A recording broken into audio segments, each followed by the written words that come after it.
Welcome back to the Morning Show here on the Rise News. Preparing a child for the world that doesn't yet exist is not an easy task for any teacher, which begs the question whether the critical 21st century skills every student needs to survive and succeed in our world. What abilities and traits will serve them in a time that's changing and developing so rapidly? Well, joining us this morning to speak on this is the founder of WAVE, Misan Rewane. Good morning. Thank you for joining us. Morning. Thanks for having me. Well, when you look at the statistics of unemployment in Nigeria, it's quite gloomy. But in your opinion, what would you say is the fundamental challenge here? Why do we have so many unemployed people, apart from the jobs not being there? Sure. So it's a bit of a supply and a demand problem. You have on the supply side, the education system is not giving young people the skills that the demand side wants. So think about 21st century critical skills that you just talked about, how to think critically, how to learn and adapt, how to work with other people, how to manage your emotions, how to take initiative, multidisciplinary thinking, not just, oh, I studied this and this is the only lens that I have to the world. And then also young people do not have the work experience. So they finish school and they haven't actually had a chance to apply any of the theory that they've learned all the years. And then lastly, you might argue that a lot of young people don't have the personal networks to get a foot in the door. So you might argue that some of who you know and some of what you know, and a lot of young people do not have either. On the other hand, you have the demand side that is sort of up-credentialing is the word you use, where you say, look, every time I even interview a graduate, I'm not getting the skills I want. So you know what, for my PA, I'm going to ask that they have a master's degree. So you keep raising the bar, thinking that you're solving for the problem, but actually you're just asking for a more empty credential. So is 4 years in a university, is 6 years in a secondary school actually delivering the skills that you think it should, or it used to in our parents' time, and it isn't. And so that's the challenge. It's like, how do you get both sides talking to each other? Not just passively consuming whatever the education system sends to you, but as an employer saying, how do I get in front of the classroom? How do I get in front of the curriculum and influence it so that it's teaching the things that I want? And then also on the education side, how do I start to bring in industry into the classroom? How do I invite employers to tell me, okay, let's look at my curriculum. How is it no longer fitting what it is that you want? Maybe 20 years ago, it was important to know X number of things, but now it's a whole new ballgame. And so there's a lot of conversations that need to be happening across employers, educators, and the government facilitating a lot of that. Okay, looking at our educational system, using your own experience, I was reading your profile earlier, how you had to leave the country to study out of the country because there were some deficiencies in the system. Are we not being too hard on our educational system? Because some of our graduates from local schools, they move up the way and they go out of this country and they excel. Are we not being too hard on our system? So I definitely agree with the fact that a lot of people are transcending what the system is giving them. They are just innate skills that we develop from childhood, the ability to learn, grit and resilience, the ability to adapt. And those things, once a young person has them, they will find that education wherever. So a lot of people are learning and educating themselves regardless of what is happening in the classroom. And that being said, there are several millions of teachers who are pouring their heart and soul in every day. But as a friend of mine, Mo Adefeso, normally says, she says, look, just because a teacher has taught, if the student did not learn, can we say that education has taken place? So there are millions of teachers who are teaching every day, but there are also millions of students who are not learning. Can we say education has occurred? So are we being tough on our system? Is there a more important job than that of a teacher? If we say that the JAMB score to be a doctor is this high, yet the JAMB score to be a teacher is this low. To get an NCE, you need a minimum of 100 in JAMB. To be a doctor, I don't remember what it is, but definitely 250 and above. So why are we saying that our most precious resources deserve the lowest quality when it comes to performance at the academic level? Now, we can have a whole other conversation about whether the testing system and the assessment system is valid, but at the end of the day, we are signaling to the world, give us your worst so that they can train our children, the future of tomorrow. Perhaps not necessarily. Talking about demand and supply. the competition to enter the College of Medicine is very high. So you just have to raise the bar to take as few people as the space can accommodate. Whereas perhaps the colleges of education, the departments or faculties of education have more space to accommodate more teachers. Not necessarily because they are the worst or the worst performance in JAMB. I'll never forget a story. So we train a lot of young people and we connect them to jobs in the services sector. And I remember once meeting in Ikotun, meeting a young man who said, you know, he was coming to WAVE because he wanted to get a real job. And I said, okay, when did you finish school? I finished school 7 years ago. I said, okay, and so you haven't had a real job? You want to come and maybe get a job as a waiter? I said, yes. I said, what have you been doing for 7 years? I said, I've been teaching.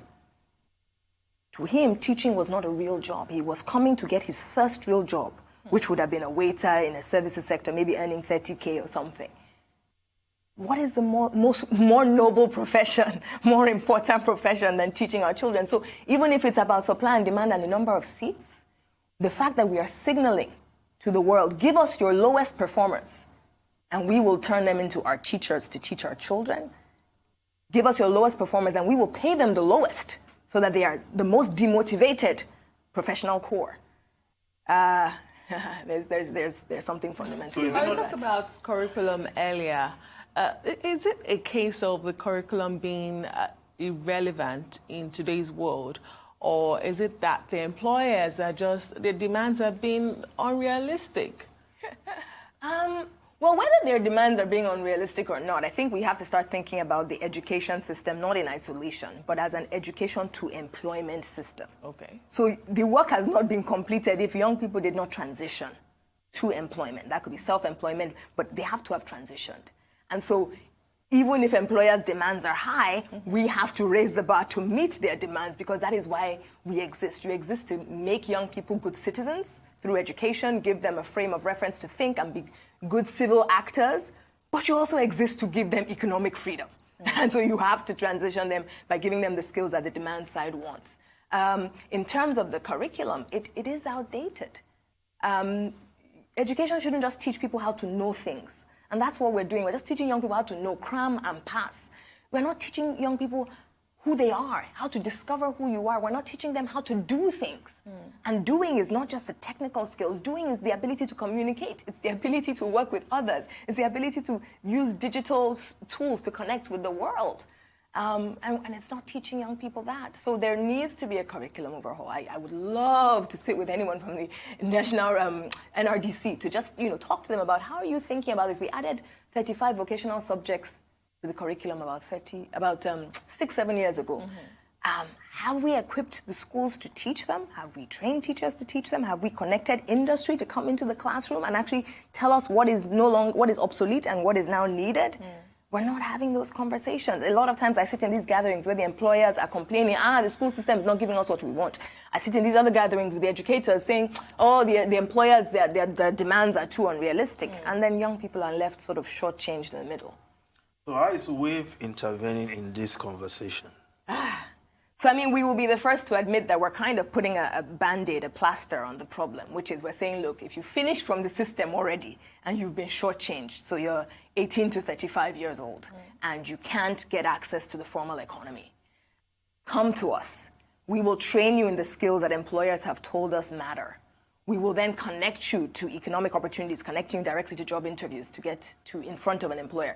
We will be your personal network that you don't have. We will connect you to an internship so that you can at least get some work experience to then sell yourself when you're in front of the employer for the full-time job offer. And so we are sort of fixing that group which we call priority A, which is the people who still have 40 years of useful life in them. But if you don't start giving them meaning and hope and dignity of work today, they will turn to all the alternatives that we know are all around us, from northern Nigeria and our recruiting system up there to all the crime and all the stuff that's also going down, Niger Delta, etc. So that's sort of what we're doing with that group. But in terms of longer term, not just putting a Band-Aid on the problem, but fixing the problem at its root cause, we are now beginning to work with the education system, working with secondary school teachers. How do you teach them to incorporate these skills? It's not just the curriculum and what you're teaching, it's even how you teach.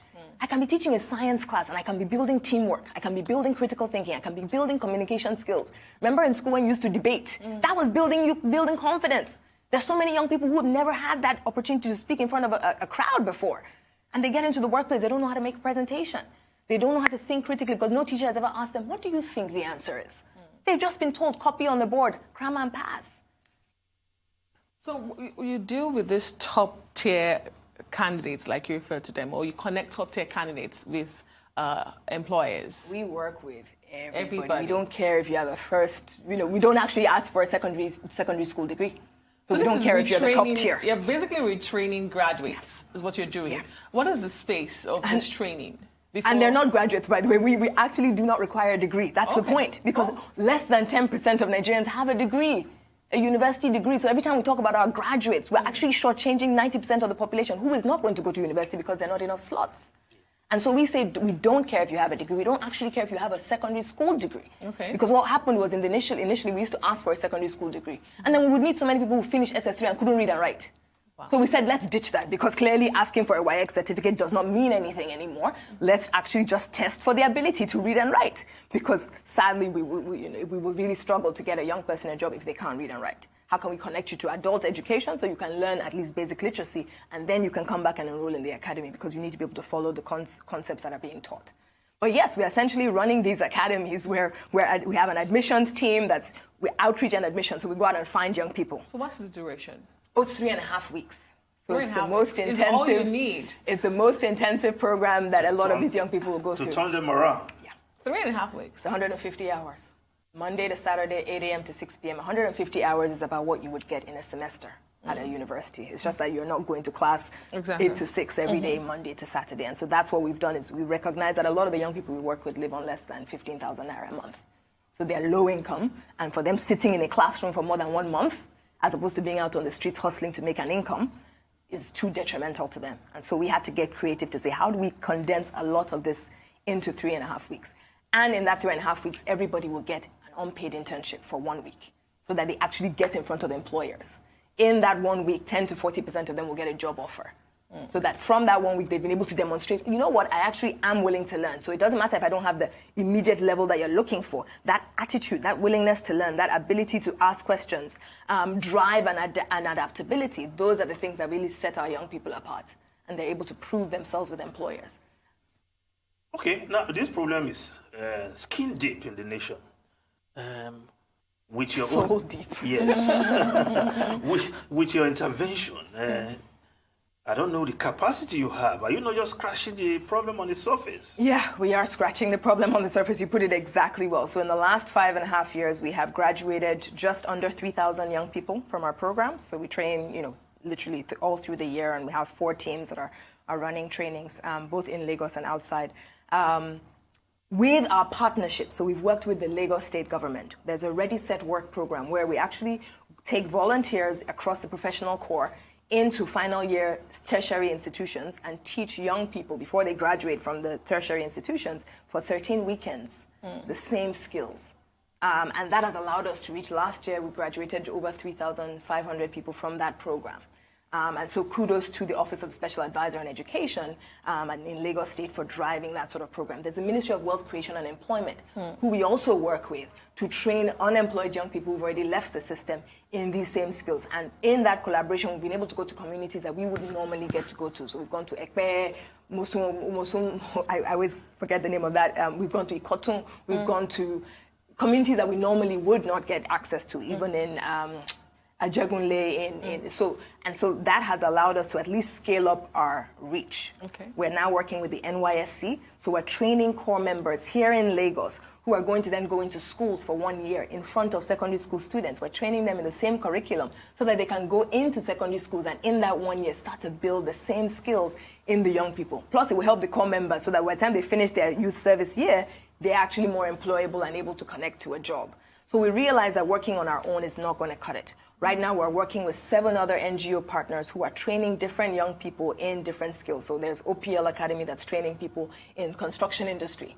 There's a Knowledge Education Center that's training graduates. There's EduBridge Academy that's training graduates for financial sector jobs. So by teaching them the same soft skills to add into their curriculum, they're also building out a core of employable young people. So we understand that we can't do it on our own. The problem is growing by 1 to 2 million people every year graduating into the Nigerian labor force who do not have the skills to be termed employable. Well, so far, what is the success rate of those you have turned out?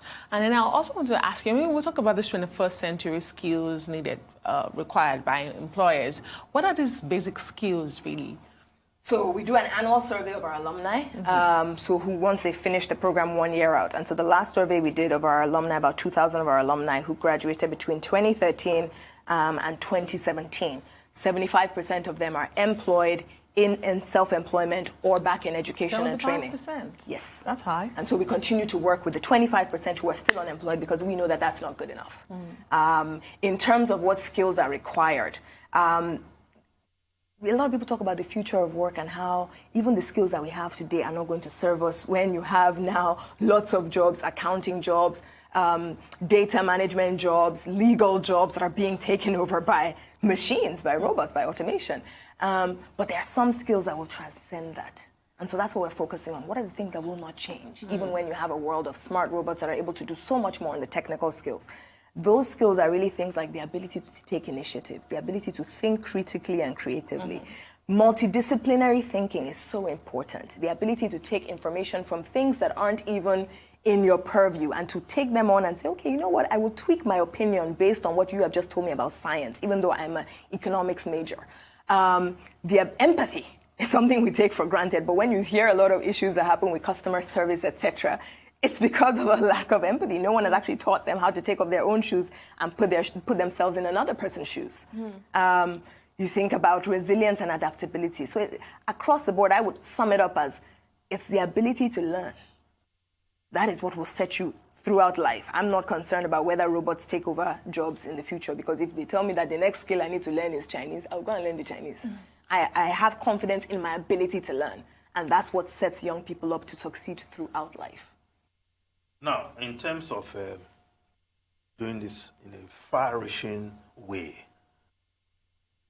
interacting with policymakers so that this becomes part of the educational policy, are you working in that direction? And what result are you getting? We want to. That's why we're here. Hopefully, it is tough. I think working with government is a skill set. And that's a skill set that we're learning. Like we said, we have huge traction that we've made in Lagos State, and we know that that's not enough. I mean, Lagos State is the 1% of the 1%, right? How do we get into other state governments? And so, now that the dust is settling on a lot of our elections, we're excited about taking what we have learned in Lagos to other state governments and saying, how do we partner with this? We're trying to do some work with the Niger Delta Development Forum to also see how we can take the same things that we've learned and say, look, it's not us coming in and doing it ourselves. Right now, you have a lot of other organizations just like us who are working with young people, but they're working in isolation from industry. How do we bring all parties together to start having that conversation? Employers who are frustrated that you cannot find the skill sets that you're looking for. And educators who are, or skill providers who are frustrated along with the young people to say, look, we're training, but you people are not absorbing our people. What is going on? Why are we, what's the friction and the mismatch? How do we bring government and the reformers, the curriculum design folks and say, look, let's all together sit and design what do we want to be? Because our young people are not globally competitive and we're falling behind, and it's not going to be oil, it's running out. I think all the Middle Eastern countries have realized that is really your talent. If Canada and everybody else is welcoming our people with open arms because they know, look, we don't have the young population. And so the thing that we have that is our asset is the thing that we are sitting on and calling a ticking time bomb, a problem, as opposed to snapping out of it and saying, how do we harness it into the most competitive advantage as a nation, as a region? Well, you have this debate about entrepreneurship and white-collar jobs. What really do the young people you interact with, which would they rather prefer? Because you hear governments, make the arguments that government really cannot provide all the jobs that you need. Government is not a job provider. Exactly. They're not supposed to be. Exactly. Government is questionable. Yeah, I mean, they're not meant to be a job provider. Government is meant to create an enabling environment for businesses to be able to thrive. That enabling environment, part of that is the education infrastructure. It's not just power. We're talking about power. The education infrastructure. If businesses have access to the right talent, the talent will transcend the power issues. And so, yes, how do you get people into that phase of, look, there are not enough jobs. Mm-hmm. A lot of young people do actually want to own their businesses one day. However, the training ground of an entry-level job is what actually sets you up to succeed as an entrepreneur. There are some people who are, blessed and fortunate. The first thing they lay their hands on from the age of 15, they're setting up businesses and they're succeeding. But for a lot of us, it actually takes working with entrepreneurs as employees for a few years and developing those other skills, how to do business development. Well, do they understand that? Because when you look at young people in Nigeria, it's all about, let's make this money quick. Exactly. Let's arrive fast. Do they understand that patience, that you have to go through this process? Yes, part of what we train on are some of those values around planning and thinking long term, starting small, learning fast, growing big, but you have to be able to start small. Nobody's saying don't dream big, but how do you start at the bottom of the right ladder and work your way up? That being said, there's a lot of impatience because the problem is so big and growing. And there's also this lack of trust where you say, look, I saw my parents invest 20-something years with the same employer, and then when it came time to pension, then their school fees were not able to be paid because they would see all of these things happening. So there's a lack of trust to say, look, I'm not going to go and bust my ass off. I'm not going to go and slave away for someone who will not guarantee me long-term success. Mm-hmm. And so that's why there's a lot of, I need to have my own thing. I just want to be independent. But that's not, the reality is even when you're an entrepreneur, that's when there's even more stress because you're working for all your customers. You're not just working for one person, your employer, all your customers. And so teaching them that entrepreneurship is complicated. And everybody can go and set up their own tiny stall and be a micro-entrepreneur and never really grow and only have a one-man store. Or you can actually take the time to learn these other skills through the world of work and then become an entrepreneur that can truly scale and change the game. We need more of those Dangotes. It can't just be celebrating the one person. We need more of them. In a society where quick riches is celebrated, how is this your value catching on the young ones? Because they say a counselor, somebody around the neighborhood becomes a counselor, build houses, buy cars. Pays their tithe and everybody's happy, nobody has so how is this your value sinking with the young ones in this kind of society? Yeah, no, our partners at the Ministry of Wealth Creation and Employment are always talking about this mindset orientation problem. That's really 60% of the battle. If you get people's mindsets to snap out of waiting for government to help me, waiting for a handout, just always waiting, as opposed to the agency of, you know what, I can do this. Even if I go and work for free for 1 month and find the work in my community so I'm not spending money on transport that I don't have. If I work for free for 1 month and I add value, the day I'm ready to walk out of the door, won't that employer say, okay, come, let's find some small thing just to, so it's, we always say at Wave, show me, don't tell me. When you're telling young people, you have to start small, they don't see the benefits of starting small. Who has hammered from starting small as far as they're concerned?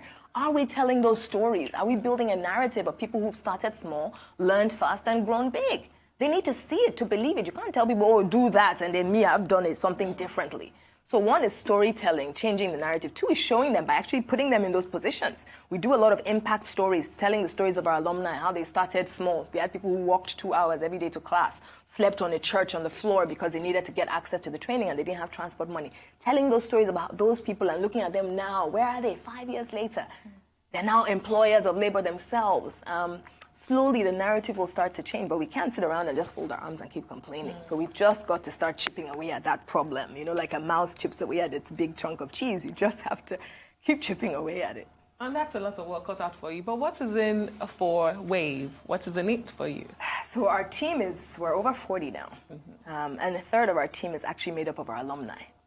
So we are passionate about this problem or this opportunity because we are the ones who have been given the opportunity to actually transcend the circumstances that we were born into, that Nigeria has given us. And so what's in it for us is that level of altruism and passion. And then you see the young people taking advantage of this opportunity every day. And that just kind of gives you this energy to wake up every day and do it, even though the work is hard. In terms of just sort of how our reach and our influence has grown. In the past week, we've had emails from people in Cameroon, in Senegal, in Liberia, saying, hey, we've heard about your work and we would love to get smart. We don't want to reinvent the wheel. How can we work together? And those are those days where we're like, you know what? It's hard. And very few times do people come back and say, oh, thank you so much, Wave. But it kind of keeps us going. So you're making waves.